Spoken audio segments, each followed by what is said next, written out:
Merhaba arkadaşlar, kanalıma hoş geldiniz. Bugün yine çok güzel bir modelle birlikteyiz. Evet, rengimiz de çok güzel, modelimiz de çok güzel. Yapılışı da kolay. Dilerseniz başlayalım. Ama başlamadan önce kanalıma abone olur, videolarımı beğenirseniz beni çok mutlu edersiniz. Hepimize kolay gelsin. İpimi ve şişlerimi hazırladım. İlmeklerimi attım. Hemen göstermek istiyorum. Evet, kenardan ilk ilmeğimi boş aldım. 4 tane ilmeğimi ters örgü yapıyorum. İpim kendi önümde olacak şekilde 4 tane ilmeğimi ters yaptım. 8 tane ilmeğimi ise düz örüyorum.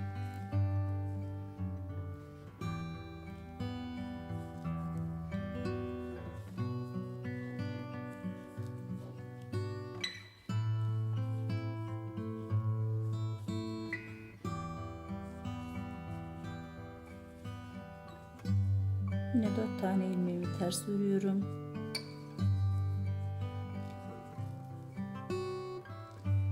Modelimizin ilk sırasını böylelikle yapmış olduk.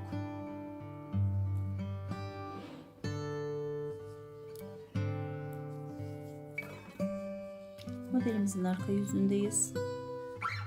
4 tane ilmeğimizi yine ters örüyoruz.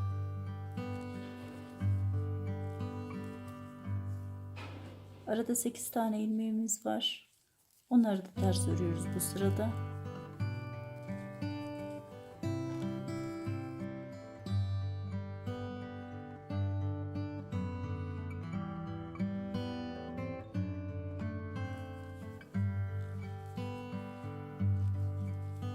Ve 4 tane ilmeğimizi ters örüyoruz. Modelimizin arka yüzündeyiz şu an.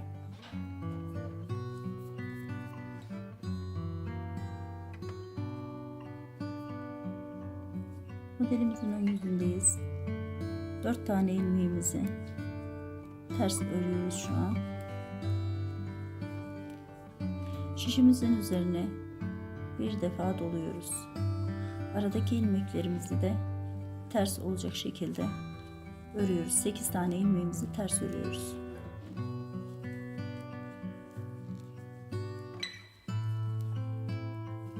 Sekiz tane ilmeğimizi ters ördükten sonra son kalan 4 tane ilmeğimiz vardı.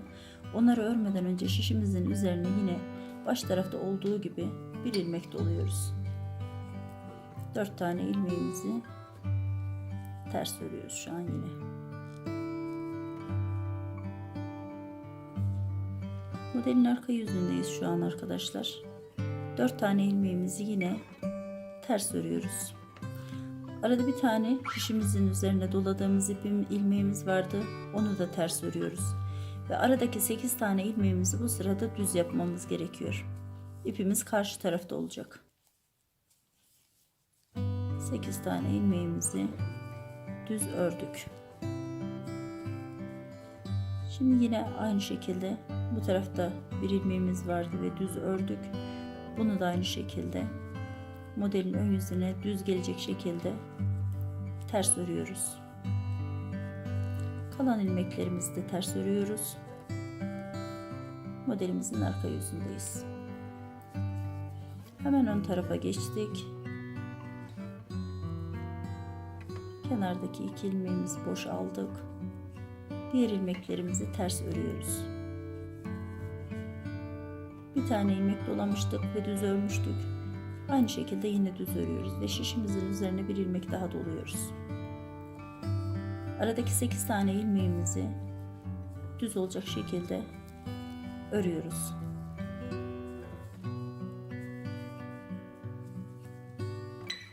Yine şişimizin üzerine 8 tane ilmeği ördükten sonra bir ilmek daha doluyoruz ve diğer doladığımız ilmeğimizle birlikte düz örüyoruz. Kalan 4 tane ilmeğimizi ters yapıyoruz.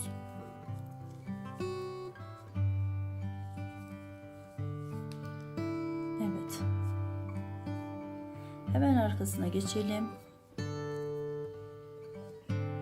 Kenardaki ilmeklerimizi sürekli ters örüyoruz. Kesinlikle düz örgü yok. 4 tane ilmeğimiz sürekli ters örülüyor. Yanında artırdığımız ilmeklerimiz var. Onları da modelimizin arka yüzünden ters örüyoruz. Şimdi bu sırada ters ilmeklerimiz vardı. 8 tane. Modelimizin ön yüzünden düz olan 8 tane ilmeğimiz, arka yüzünden ise 8 tane ters ilmeğimizi saymıştık. 8 tane ters ilmeğimize her bir ilmeğe 2 defa dolayıp çıkartıyoruz. 1 2 1 2 1 2 8 tane ilmeğimizi bu şekilde örüyoruz.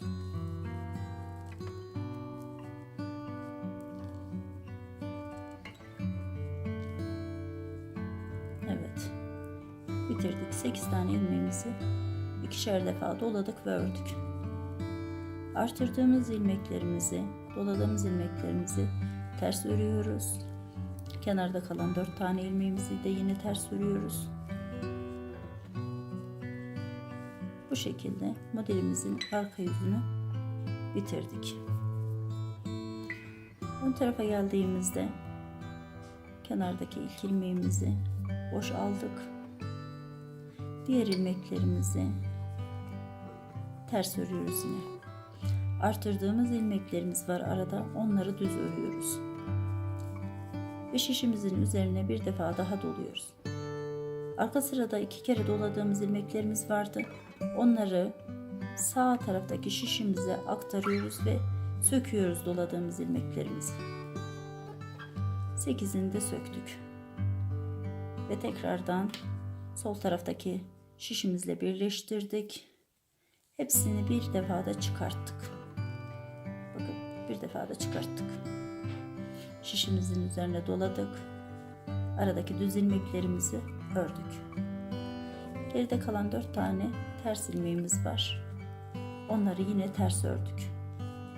Hemen göstereceğim. Bu şekilde. Arka yüzüne geçelim. Kenardaki ters ilmeklerimizi örüyoruz şu an. Ve artırdığımız ilmeklerimizin sayısı 3 tane oldu. 3 tane ilmeğimizi ters ördük. Şimdi burada arkadaşlar 8 tane ilmeğimiz vardı ama 7 tane ilmeğimiz var şu anda. Onu bir tane daha artırmamız gerekiyor. Onu yapmadan önce bakın burada doladığımız ilmeğimiz var. Bir önceki sırada. Onu hemen 2 şişimize ortak takıyoruz. Ve şişimizden onu bir defa çıkartıyoruz. Ve 8. ilmeği bu şekilde yapıyoruz. Bakın bir defa daha göstereceğim. Bir önceki sırada şişin üzerine doladığımız ilmeğimizden bir ilmek çıkartıyoruz. Ve sol taraftaki şişimizin üstünde kalıyor. Hemen çıkartmıyoruz. Ve ortadaki ilmeğimizden bir ilmeğimizi çıkartıyoruz. O çıkartmadığımız ilmeğimizin içinden bir daha ilmek çıkartıyoruz. Geride kalan ilmeklerimizi ters örüyoruz. 8. ilmeğimizi de bu şekilde yapmış olduk. Bu şekilde çok güzel bir modelimiz var. Modelin ön yüzünden kenardaki ilmeklerimizi ters örüyoruz yine. Düz olan ilmeklerimizi bu sırada düz öreceğiz.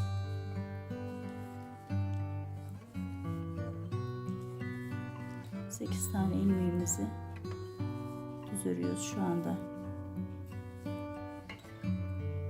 Kenarda kalan 4 tane ilmeğimizi ise altta olduğu gibi ters örüyoruz. Böyle bu şekilde oldu. Modelin arka yüzüne geldik. Kenardaki 4 tane ilmeğimizi kesinlikle unutmuyoruz. Ters olacak. Her defasında ters olacak.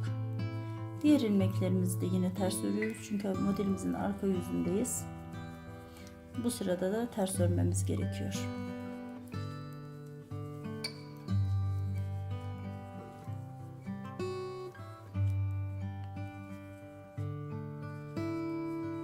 Evet. Arka yüzünden bu şekilde görünüyor.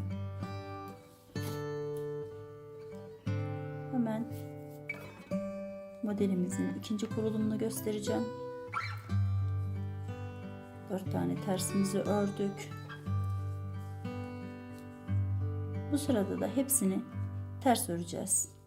Ama şöyle bir şey yapıyoruz. 4 tane tersimizi ördükten sonra şişimizin üzerine alt sırada olduğu gibi bir ilmek doluyoruz. 8 tane ilmeğimizi ters örüyoruz bu sırada arkadaşlar. Çünkü ikinci modele geçtik. Birinci modelimiz tamamlandı. İkinci modelimizi yapıyoruz. Şişin üzerine tekrar ilmeğimizi doladık. Kenardaki 4 tane ters ilmeğimizi de örüyoruz. Böyle bir modeli tamamlamış olduk böylelikle.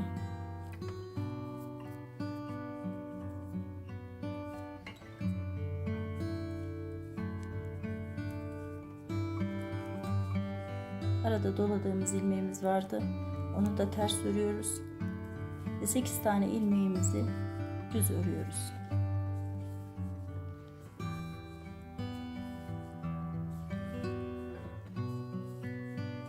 Doladığımız ilmeğimizi ters örüyoruz. Ve 4 tane ilmeğimizi de ters örüyoruz onunla birlikte. Evet arkadaşlar. Bir modelimizin yapılışını gösterdim. İkinciyi de başladım. Nasıl olduğunu merak ettiğiniz için ikinci kurulumunu da hemen gösterdim. Altta yaptığım gibi devam edeceğiz. Modelimiz çok hoş duruyor. Bakın büyük modelimde tekrar gösteriyorum. Rengi de harika, modelimiz de harika. Yapmak isteyen arkadaşlara kolay gelsin. Kanalıma abone olmayı unutmayın. Videolarımı beğenmeyi unutmayın. Görüşmek üzere. Hoşça kalın.